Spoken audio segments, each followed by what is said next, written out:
Hello everyone, welcome to our webinar. I'm Emma, I look after marketing in Chem, and today we are talking about the data journey and the year in data. So we all know how important data is, and we wanted to share with you how data could be utilised across the whole of the scholastic year. But just before we get going, a couple of pieces of housekeeping. So we will give you a certificate after the webinar that will be sent to you after the webinar. If you've got any questions at any time during the webinar, do ask them in the questions section, and we'll go through them at different parts of the webinar, but mostly towards the end. We also have a couple of polls as well, so we'd really appreciate it if you'd participate in the polls. We've got 2 of them, so we'll let you know when it's time to do that as well. Okay, let me give you a little bit of an update about Chem, just as a reminder. We've been working with schools for well over 30 years now. It's almost 40 years. We are working in 98 countries, so we're pretty international now. We're known for our evidence-based approach to formative assessments, and we work with schools both in the UK and abroad. We work with ministries, we work with associations, etc. We used to be part of the University of Durham, but last year we became part of the University of Cambridge, and that's only been a brilliant thing for us because we've got all the expertise of the University of Cambridge, the breadth and width of all their resources and their different departments as well. So that really adds to what we can do in order to support the schools.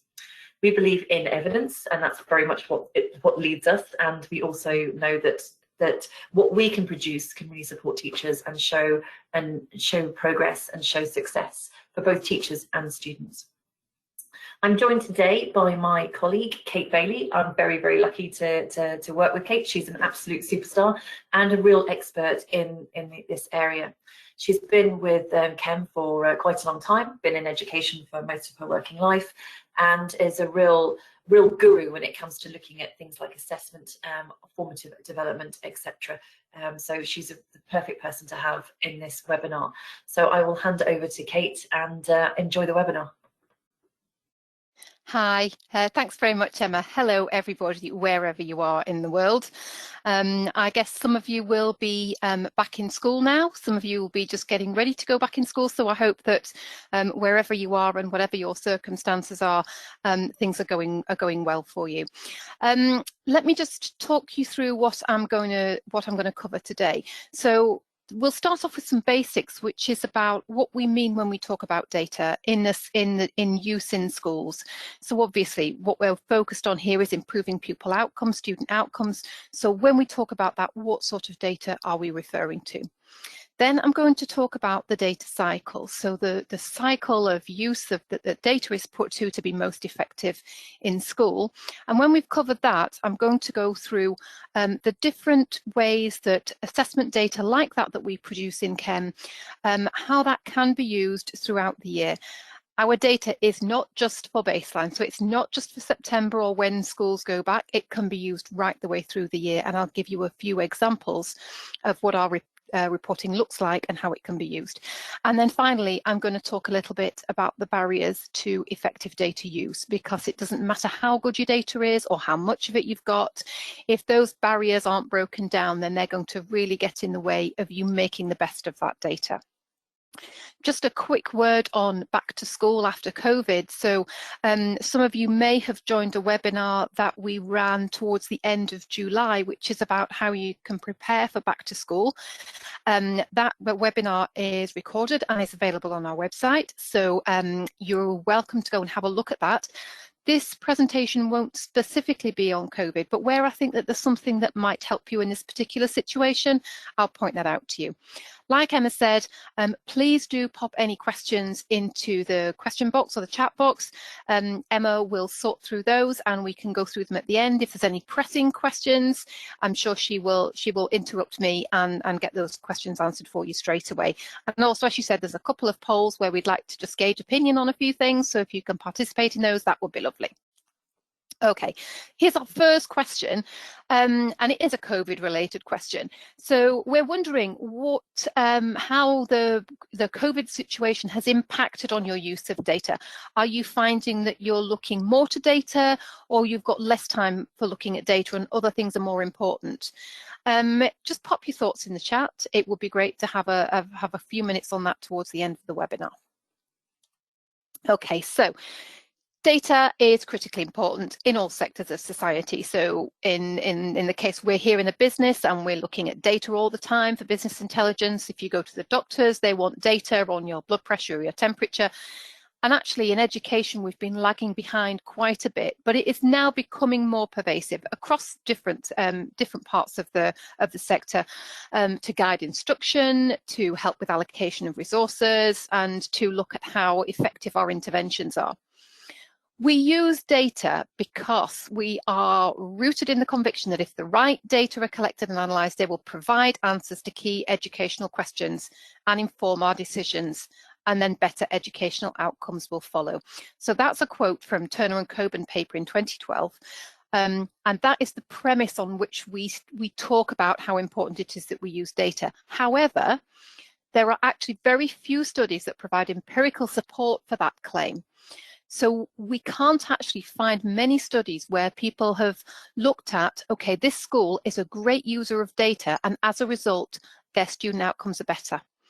And why is that? Well, it's a very complex thing to unpick, because there are so many mediators of that data use. So there's how accessible is the data, what's the quality of the data, how many times do the teachers engage with the data, what's the culture of the school, what's the leadership of the school. And so unpacking all of those different mediators is really difficult to do in a really high quality study like a randomized control trial. But if you break data use down into its constituent parts and the different bits where it can be effective, there's a lot more evidence out there. So there is evidence that data makes for more effective goal setting and for improved instructional quality. And there are actually now starting to be some evidence coming through about that bigger picture thing. So in the Netherlands, there's recently been a study, a 2-year study, which has looked at whole school database decision-making interventions. So this is all of the school participating, all sharing the same goals and with the same outcomes in mind. And a paper that was published a few months ago showed that they were able to improve student achievement by 1 month of learning over that 2-year intervention period.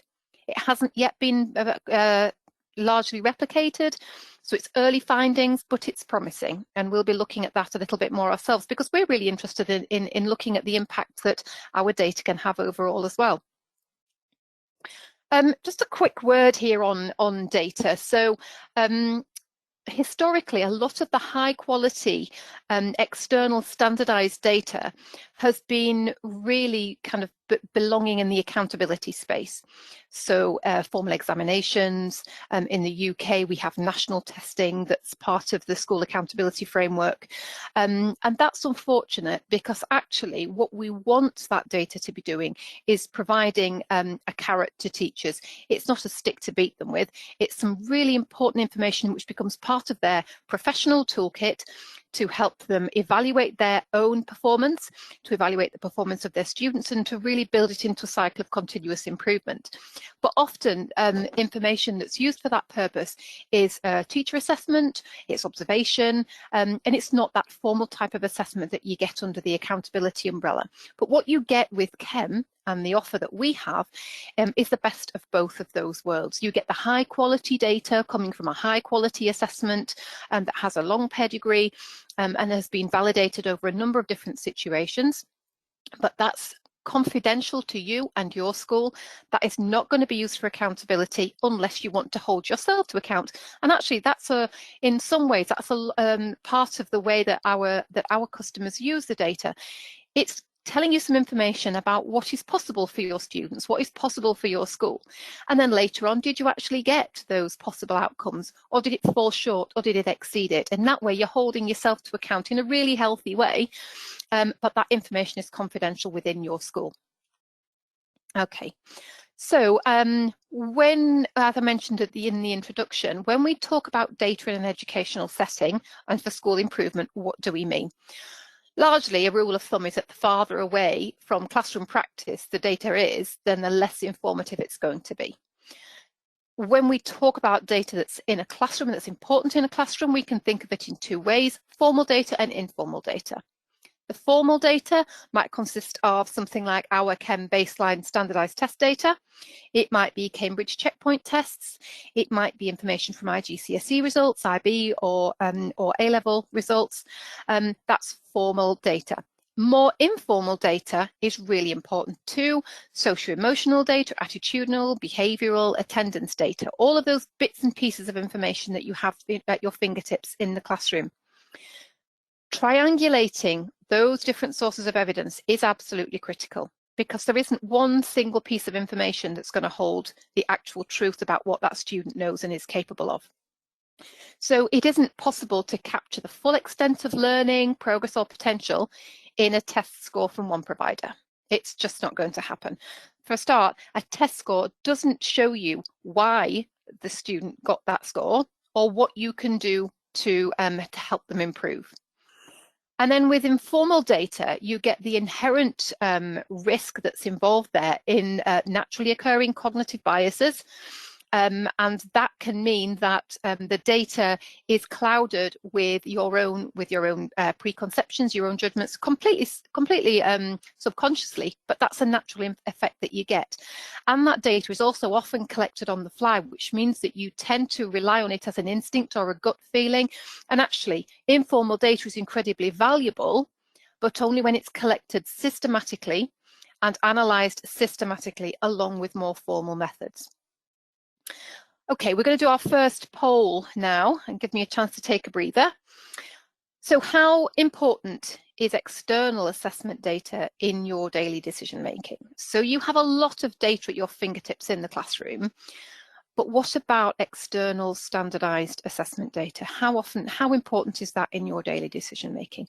I'll give you a couple of seconds just to answer that poll.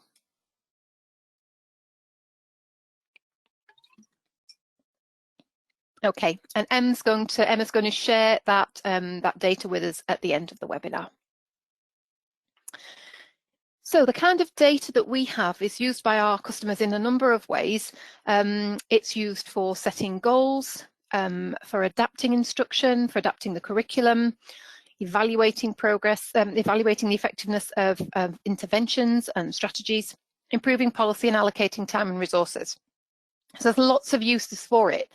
When it's best used, though, it's used in a particular way.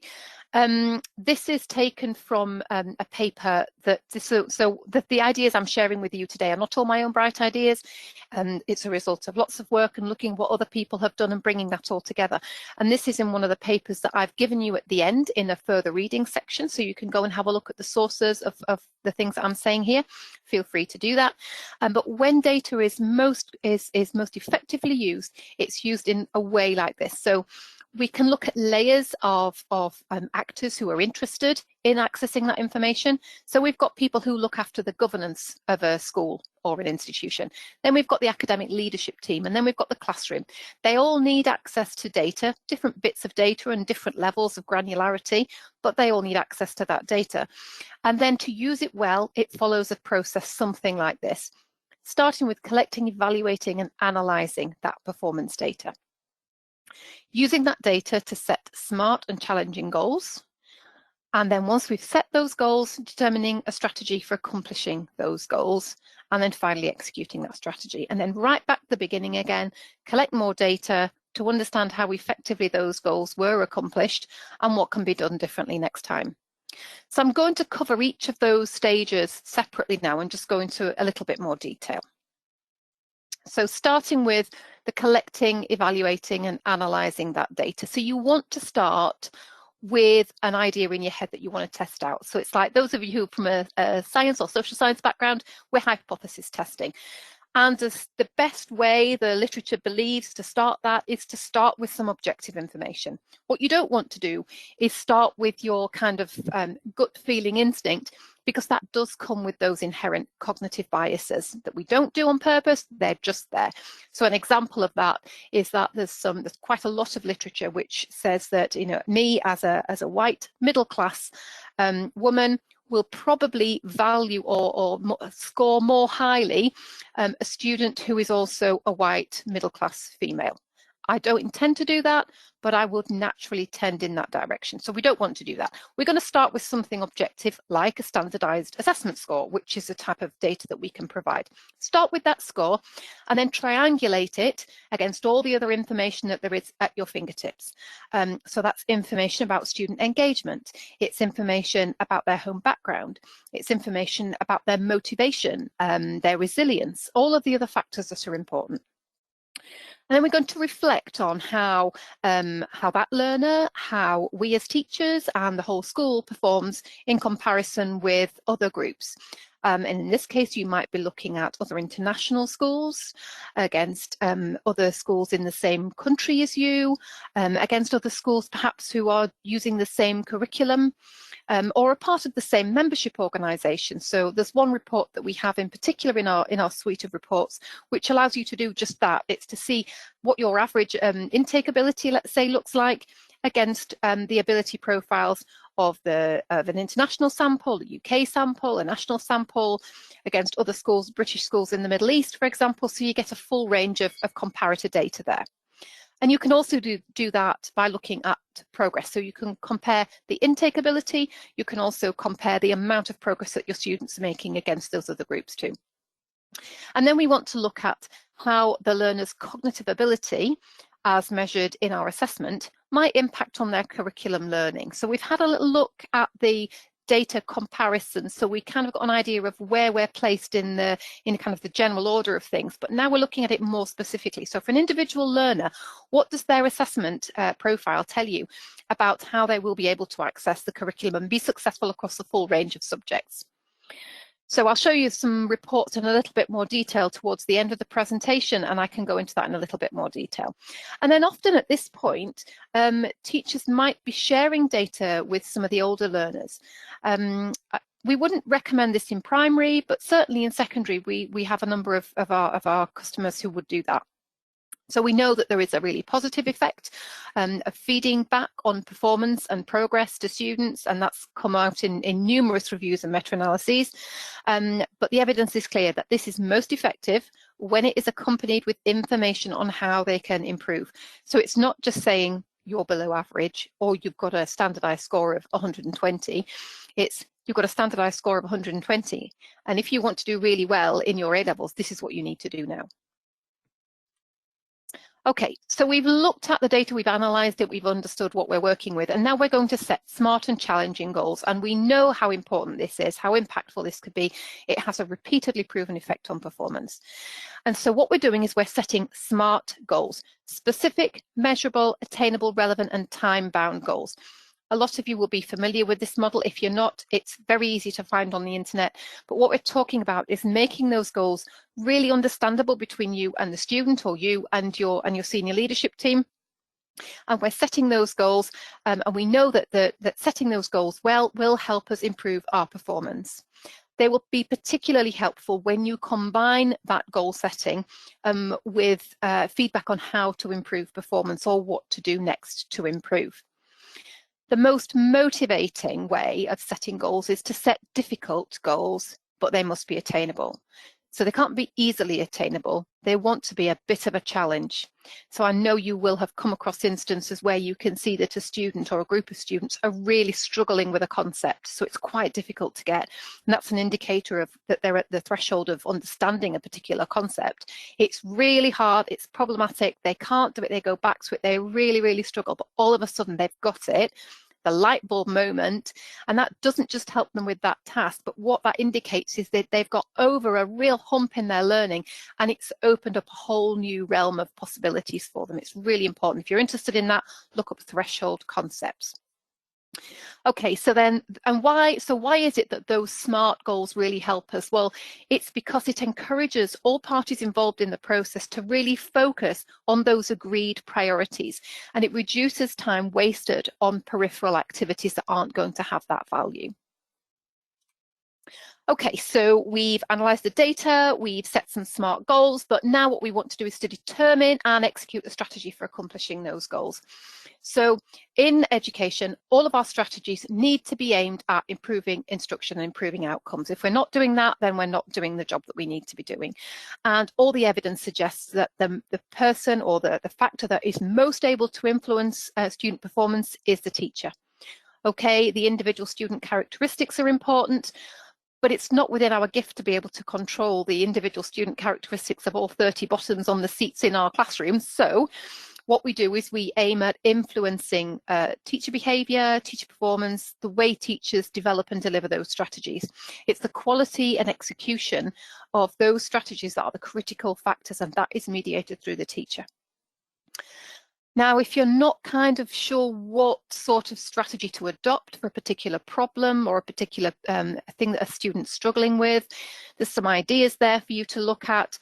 The What Works Clearinghouse and the Education and What Works Clearinghouse is a US organisation. The Education Endowment Foundation is a UK organisation, both of which are set up to collate and share, disseminate findings from high quality studies. These are either randomized controlled trials, which are the gold standard when it comes to evidence, but there's also action research findings there and quasi-experimental studies and a whole host of other stuff.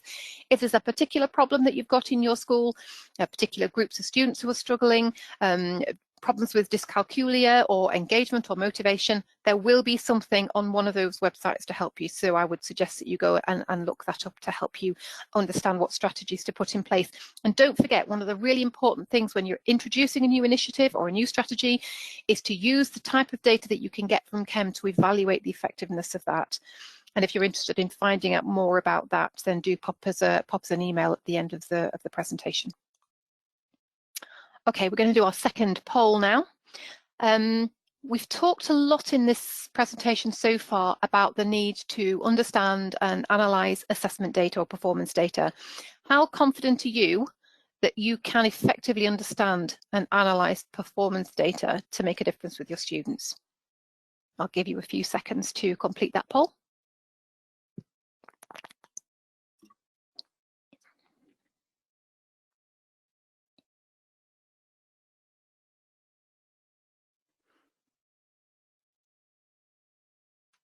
Okay, thanks for that. Right, I'm going to move on. I apologise in advance for this very ugly slide, but my excuse for leaving it here is that I think it's got some really good information in it.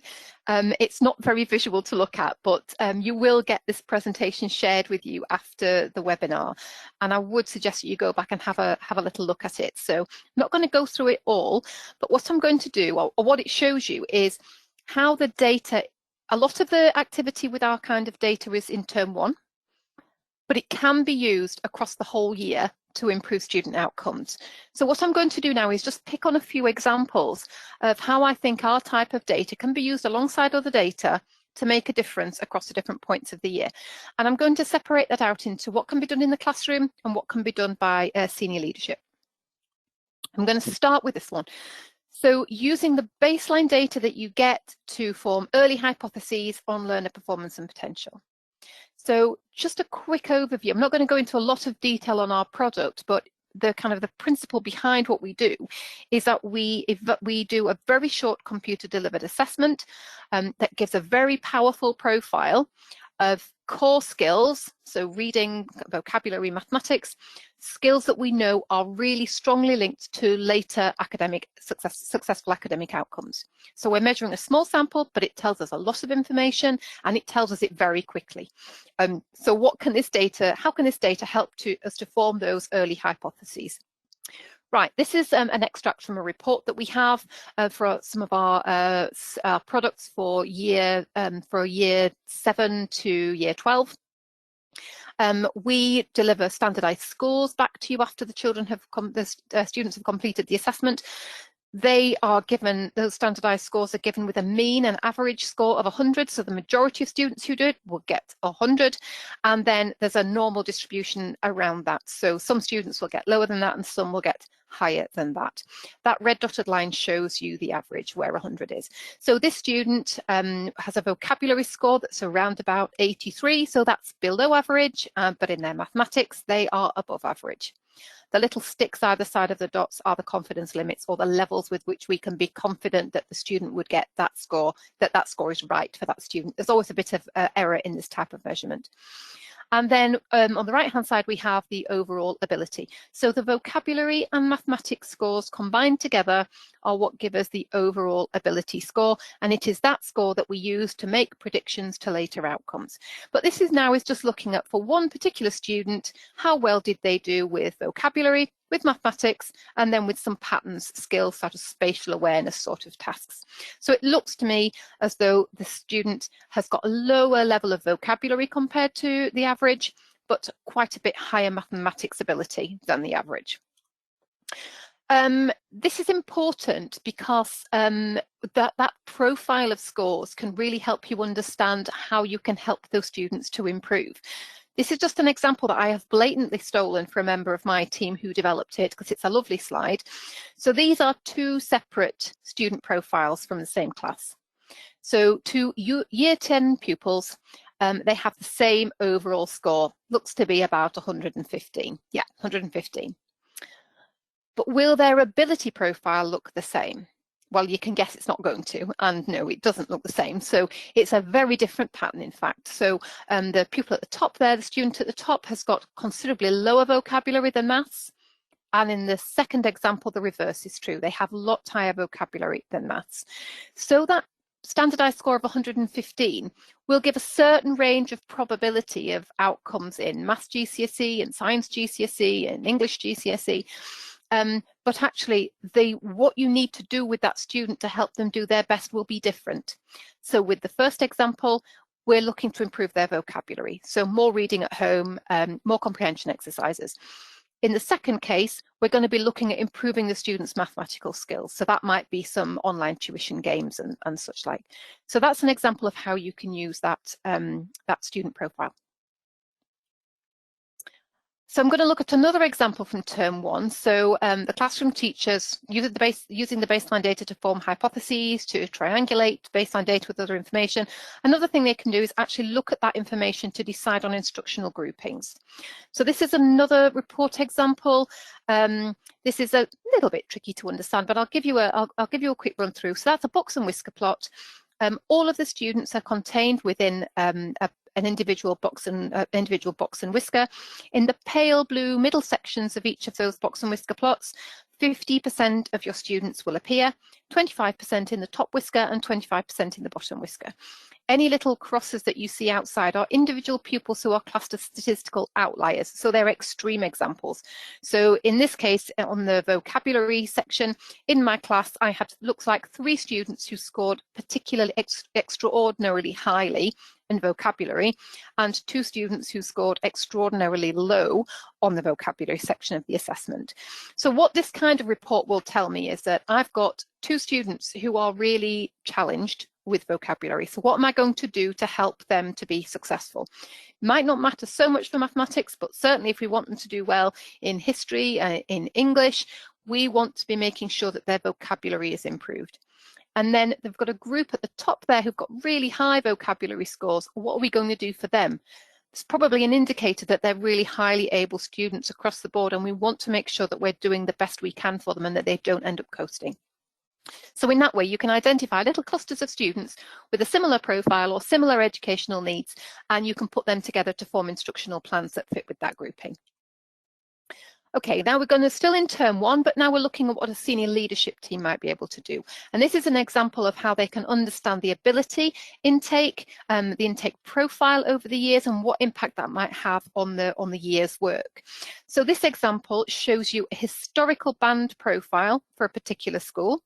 So they started using our assessments in 2013, and at that point they had about 23% of students who were band A students. So they were the most highly achieving students across our whole sample. In 2016, you can see that the green part of the bar gets a bit bigger.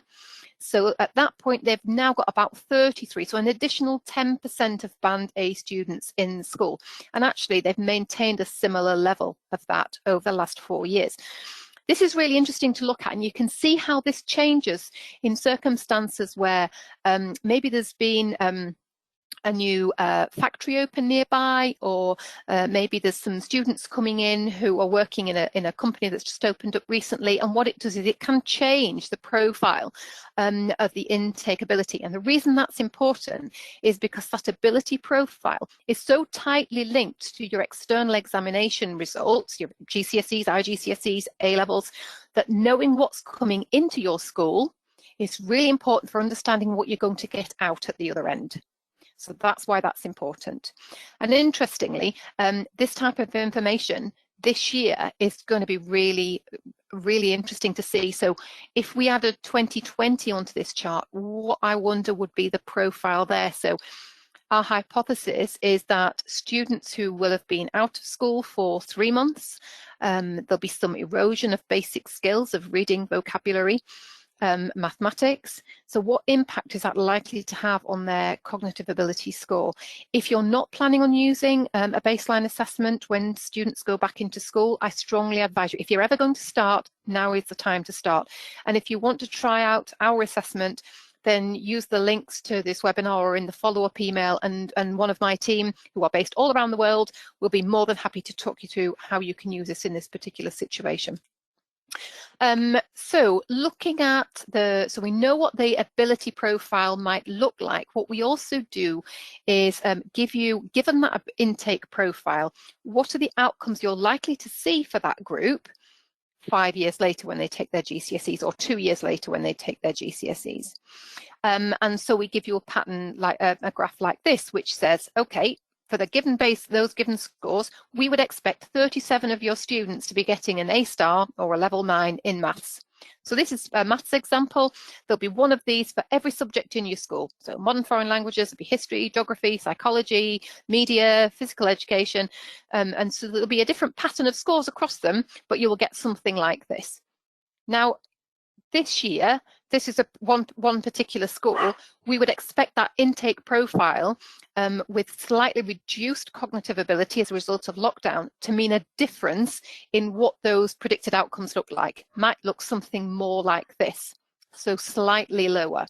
Normally, we would suggest that you baseline once during a course of study, but actually, given the situation we're in at the moment, if it was me, I would definitely be looking to do that again next year, because we would expect, and all the evidence suggests this is true, that students will make a quick recovery. Well, while I'm on the subject of quick recovery, if you want to go and look at the previous webinar that we did in July, one of the things that I pointed out in there was the dangers with disengaged students. So there's a little matrix in that presentation which talks about students who are highly able but who are demotivated, students who are highly able but very motivated, and then students who are less able and motivated, less able and highly motivated. So you've got 4 potential groupings there. And the ones that you're most likely to have problems with are yes, the lower ability and less motivated, but also the higher ability and less motivated students, the ones who've been disengaged. So when you get back into school, as well as doing a baseline assessment, gather engagement data. How engaged were the students over lockdown? And that way you will be able to identify quickly a target list of ones to keep your eye on and make sure they don't get off track, or ones that you need to get back on track really quickly. Okay, I'm in term 2 now. And at this point, I might be using my baseline data to have a conversation with parents. We don't do specific parental reporting apart from the little children aged 4 to 5, but often our teachers will take the results of our baseline assessment to help the parent understand the general ability of the student in relation to the rest of the class. We don't give out names or anything, but they might say your child's doing roughly average for the age, or maybe they're a little bit behind or a little bit lower ability. But I think where it becomes important is in moderating parental expectations of outcomes. So obviously everyone wants their children to do really well, but sometimes You know, Kate isn't going to be a rocket scientist, and Kate's mum needs to understand that. Of course, we don't want to be limiting aspirations. That's definitely not what we want to do. In fact, we know how important, you know, having really challenging and ambitious goals is, but sometimes it's just not going to happen, and you need to have a conversation with parent about that, and our data can help you to do that. But here's the example from the little children, so 4 to 5 year olds. If you can put yourself in the position I was in about 14 years ago when my daughter started reception, the thing I was worried about the most was, goodness me, is she normal? Is she normal compared to those other students? And it's that kind of worry that your parents are going to be having. And it's nice to be able to share a report like this with them. It's nicely personalized, so it uses their name. And rather than give a score, which can be really difficult to do when the children are so young, talking to the parent about a score. But what this does is it places them on a spectrum of ability, and it shows you and gives a little descriptor of where that child is in their literacy and in their mathematics and in their personal, social and emotional development. So that can be a really nice thing to talk about at a parents' evening. Okay, and now we are in term 3, and we might be dealing with some students who are getting up to doing their IGCSEs or their A-levels, and we think they might be coasting a bit. So again, our baseline data can help you with that too.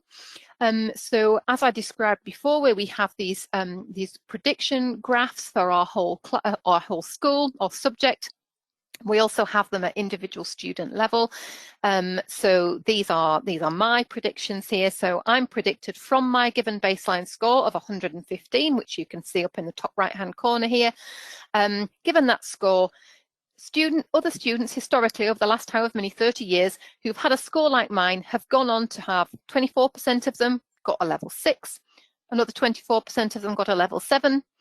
But actually 17% of them went on to get a level 8, and actually 11% went on to get a level 9. So what that's doing is I'm kind of coasting because it's the exams coming up and I'm feeling a bit disengaged and cheesed off with life. But I have a conversation with my teacher now, and she points out to me that, look, if you just keep continuing the way that you're going, you're not working as hard as you need to. Look, 15% of students went on to get a level 5, and actually 2% of people with the same ability level as you only got a level 3. You don't want that to be you, do you? And I'm thinking, no, I definitely don't want that to be me. And so they say, you want to be one of this 11%. So 11% of students who have the same ability score as you went on to get a level 9. Wouldn't that be great?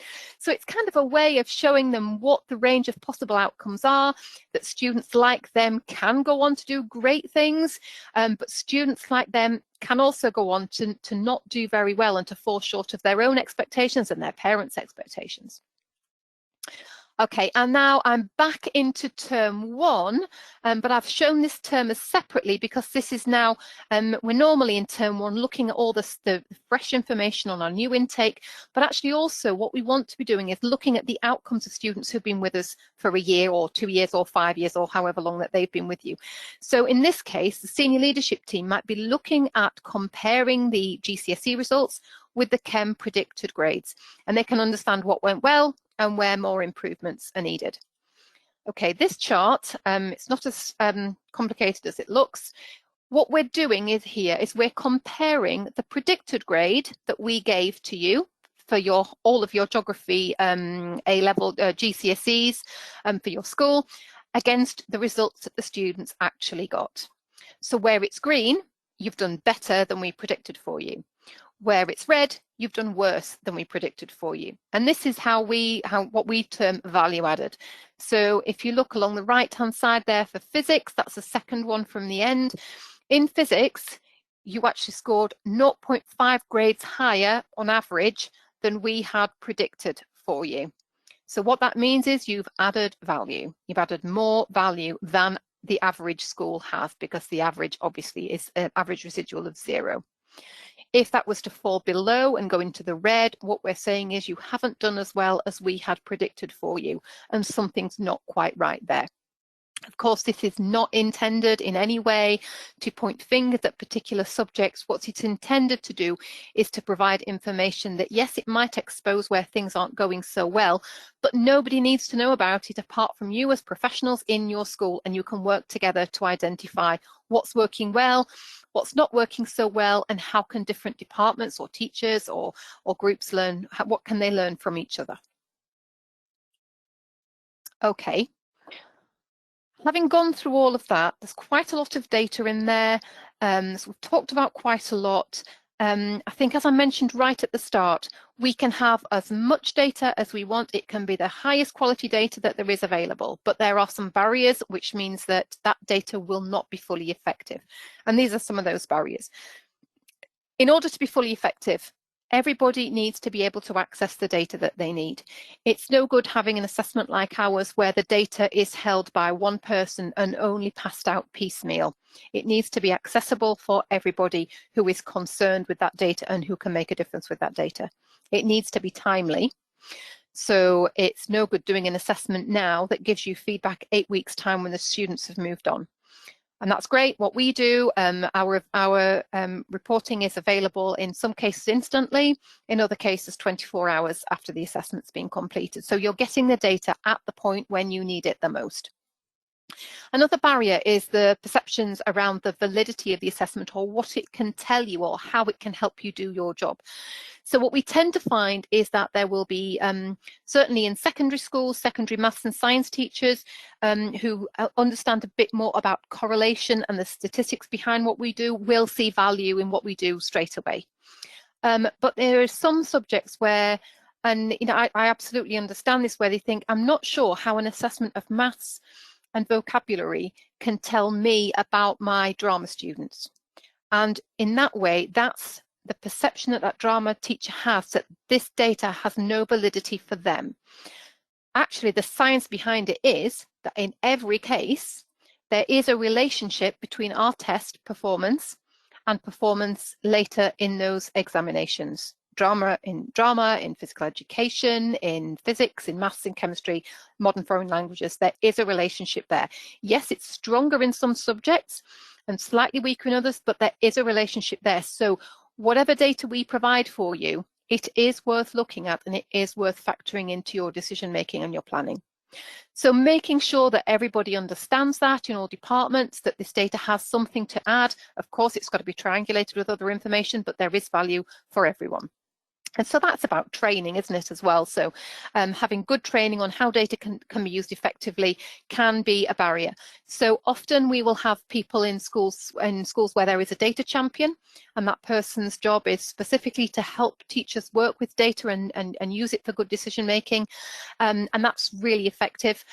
In cases if you don't have any, you don't quite have the training that you need, you think on how to understand data and how to turn that into insight and into actions, then again, there's a link at the end of this webinar. Feel free to pop us an email and I can get one of our regional teams to contact you and have a chat through what's possible. Another barrier there is getting that support with data analysis and goal setting. So it's not even just about training, it's about who in the school is going to be available to help an individual teacher to do that work they need to do. So making sure you have buddy systems set up, data buddies, assessment buddies, little working groups that can talk to each other, or just regular chats to support colleagues, that's really important.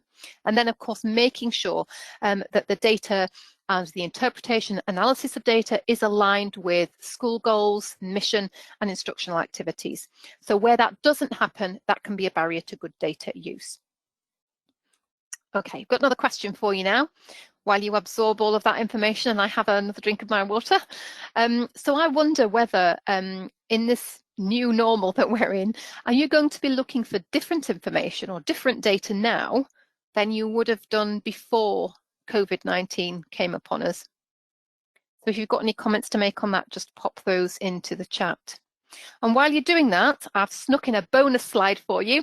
So this is one that I've taken from the COVID lost learning recovery webinar that we did in July. So just while you're thinking about your answers to those questions, if you're going to do anything now as students go back to school, get some assessment in place. some high quality external objective information. If it's not ours, fine, use somebody else's, but it's really important that you get an understanding of what it is, of what ability level the students are coming back to you with and what they need to help them be successful. Use a good assessment and gather some attendance data. So this isn't attendance data now, this is data from your teachers on who was engaged and who wasn't engaged during lockdown, because that's going to give you some really important information. Remember, low ability or high ability, but not engaged, they are your at-risk students. So make sure you watch out for them and get them engaged. So you've gathered some data, you're going to analyze it to look at which groups do you think are the most impacted. How is it going to impact on your outcomes? Identify groups and clusters of students who are going to need your attention, and there, yes, identify the ones that are most at risk of being disengaged, and then act on that information as soon as you can. So get some individual personalised learning plans in place for your learners. As any of you have read John Hattie's work on what happened after the New Zealand earthquake, don't try and cover everything, especially if you're dealing with kind of year 11s now. You can't cover everything, but what you need to do is to cover the things that really need to be learned, the really core concepts, and focus on engaging all of your students. So that's just a really quick summary. And again, that other webinar that we did is recorded and available online if you want to go and find that. And I'm going to wind up my bit of that now and hand over to Emma, who's going to look after our questions and answers. Thank you very much, everyone. Yeah, and if you've still got some questions that you're dying to ask, whether it's about information over COVID or any other question relating to today's webinar, just pop it in the question box. We'll go through that. I think before we start on that, it'd be good just to review the polls. So the first poll that we asked you was looking at the importance of external data. So if we just have a look at those poll results there, you'll see that, and this kind of was reflected also in the webinar that we did this morning, that 58% said it was extremely important, it informs my daily decision making, 42% said it was somewhat important, and then nobody didn't think it was important. So the good news is people think data is important. Yeah, I suppose what we don't know is that mixture of, if it's somewhat important, what people are using, not just data, to make that decision making as well. I'm just thinking that we've probably made a mistake with that question, because just the fact that these attendees have signed up to this webinar probably suggests they think data is important. Absolutely. I need to have a better research question. It's still really interesting to see the mixture of those, the somewhat versus extremely, because I think that's important as well. We also asked if people were confident in understanding and managing performance data in the second poll that we did. Now, this is quite different from this morning. So we've got 7% are extremely confident, and 73% are somewhat confident, and then 13% are not confident. And this morning, when we asked the same question in the webinar this morning to the participants, there was 26% that were extremely confident compared to the 7% very here. Interesting. 57% were somewhat confident compared to 73% here, and then the not confident was 17%. So there's a kind of a broader range this morning, whereas today it definitely looks like it's the somewhat confident that have really come to a fore there.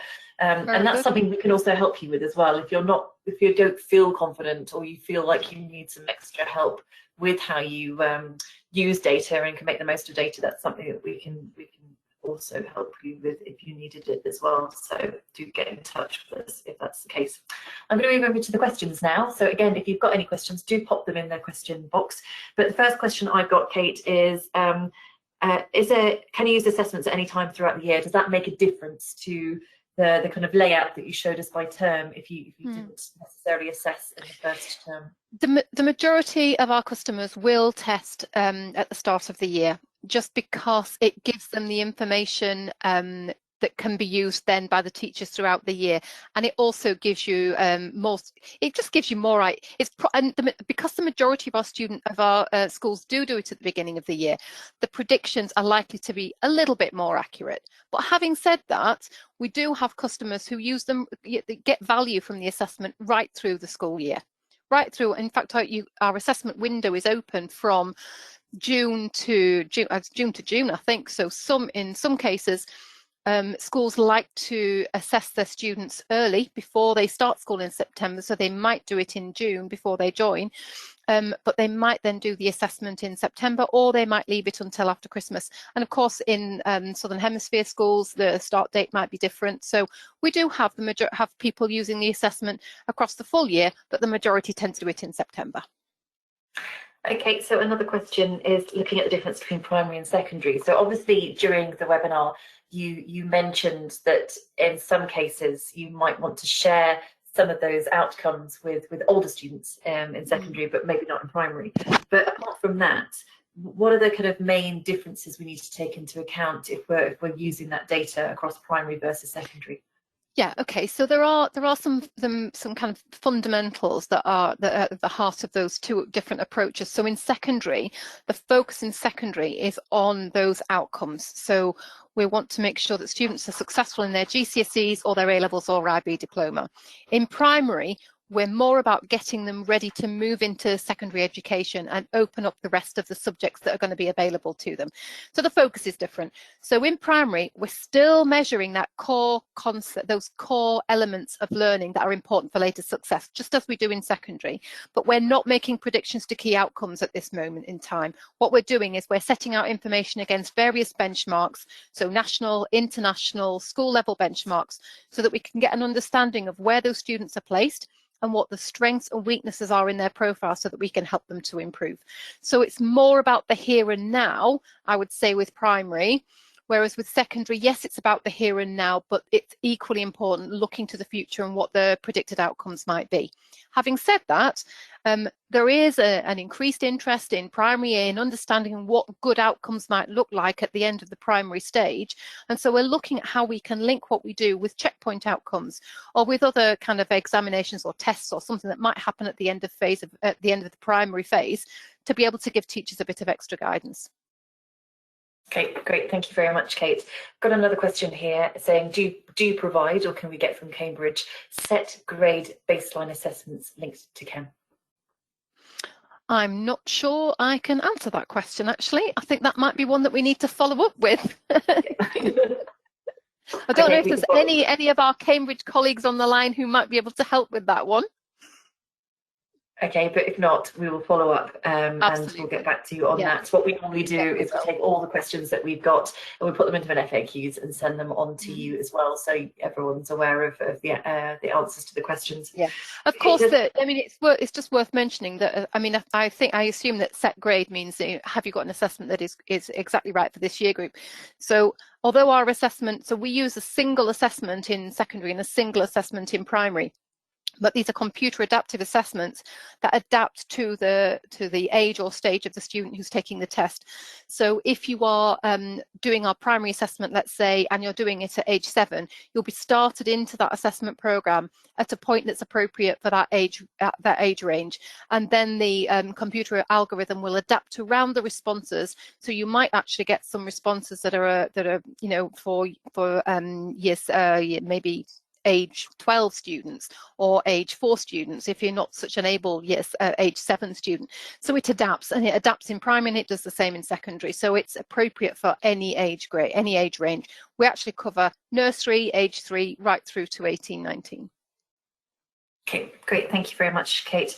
We've got a question as well, which is how can you make data systematic if you're just assessing once in an academic year?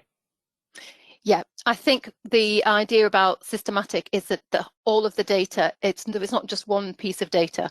It's data from our assessment, it's attendance data, it's unit tests, it's checkpoint, it's examination data. So having that data collated in a structured way so that it can be seen. So for one student, you can see the full range of data that is available. That's the important thing. And I think so that kind of formal data, so examination data and test data, does tend to be collected systematically anyway. I think it's the informal data where we struggle to collect that well, objectively and systematically. So of course that informal data is going to depend a lot on teacher judgment, but I think once the value in that is when it's recorded, it's clearly recorded alongside that objective information. That's when it really becomes, that's when systematic has the value, gives you the value that you need to make good decision making as a result of that data. Great, thank you very much. Okay, so the next question is, what support is there from Chem or Cambridge throughout the year? So once you've done the assessment, that's great. We understand how we can utilise that data throughout the year, but what support can we offer or Cambridge Well, offer to gosh, help with that? there's lots of support. So there's a full range. So on our website, we have case studies which talk about how other schools have used the data. There are help guides, there are training webinars, product webinars. So there's a full range of information on the website that is easy to find, but we can also point you to it if you need help. But then also, wherever you are in the world, there will be a regional representative in Cambridge who will be able to support you specifically. If they can't help you themselves, they will be able to put you in touch with somebody in our team back in the UK who will be able to help. So wherever you are in the world, there's either something online or there is a person on the end of a phone or the end of a Zoom call or a Skype call who will be able to help you. So if you feel you're struggling or haven't got the answers to questions you need, you shouldn't hesitate to get in touch with us, and we'd be delighted to talk you through any of the queries you would have. Thank you very much for your participation today. In terms of follow-up, as I mentioned at the start of the webinar, you will get your certificate of attendance shortly after the webinar. We'll also follow up with you. We'll give you access to this webinar recording, but also point you where we've had previous webinars as well. And that way you can look into more detail about the things that Kate mentioned, especially around kind of that element of post-COVID and kind of assessing learning gaps, etc., as well, that might help you. We'll also provide you with an FAQ, so all the questions that we've been asked, we'll put those together in some sort of wiki, and then we'll send you that as well. And like I said, any feedback you want to share with us is always very, very welcome. I appreciate that for some of you, it's getting quite late in the day, so thank you very much for staying with us, and we really appreciate it, and we hope to see you at the next webinar. So thank you very much, and have a good rest of the day. Thank you. Bye.